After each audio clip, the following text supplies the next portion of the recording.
ये कहानी एक छोटे से गांव की है जहां एक समय एक डरावना राज छिपा हुआ था। गांव के लोग कहते थे कि गांव के बाहर एक घना जंगल है जिसमें रात के समय अजीबोगरीब आवाजें आती थीं। गांव के युवा हमेशा इस जंगल से दूर रहने की कोशिश करते थे, लेकिन एक दिन कुछ साहसी युवक जिनका नाम अमित, राधिका और सौरभ था, ने फैसला किया कि वे जंगल में रात बिताएंगे और उस राज का पता लगाएंगे। रात का समय आया और तीनों ने अपने साथ टॉर्च और खाने पीने का सामान लेकर जंगल की ओर बढ़े। जैसे ही वे जंगल में पहुंचे, चारों ओर अंधेरा छा गया। टॉर्च की हल्की रोशनी में उन्हें अजीब सा महसूस हुआ, घने पेड़ और ठंडी हवा, जैसे कुछ अनहोनी होने वाली हो।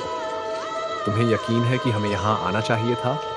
राधिका ने डरते हुए कहा। हाँ, हमें सच्चाई का सामना करना चाहिए, अमित ने हिम्मत जुटाते हुए जवाब दिया। जंगल में आगे बढ़ते हुए अचानक उन्हें एक पुरानी खंडहर जैसी जगह दिखाई दी। दीवारों पर अजीब चित्र और संकेत बने हुए थे। वहां पहुंचकर सौरभ ने कहा, क्या तुम लोगों को लगता है कि यह वही जगह है जहां से आवाजें आती थीं? जैसे ही उन्होंने खंडहर की ओर कदम बढ़ाया, एक ठंडी हवा चली और एक तेज आवाज सुनाई दी, जाओ वापस। सभी लोग चौंक गए और पीछे मुड़ने लगे, लेकिन सौरभ ने कहा, नहीं, हमें और आगे बढ़ना चाहिए। वे अंदर गए और देखा कि वहां एक पुराना मंदिर था जिसमें एक मूर्ति थी। मूर्ति के चारों ओर अंधेरा था और जैसे ही वे पास पहुंचे, मूर्ति से अजीब सी रोशनी निकली। राधिका ने चौंक कर कहा, यह क्या है? अचानक मंदिर के चारों ओर धुआं फैल गया और सभी ने देखा कि अंधेरे से कुछ आकृतियां बाहर आ रही थीं। हम यहाँ क्यों आए? हमें भागना चाहिए, अमित ने चिल्लाते हुए कहा, परंतु वे भाग नहीं सके। आकृतियां तेजी से उनकी ओर बढ़ने लगीं।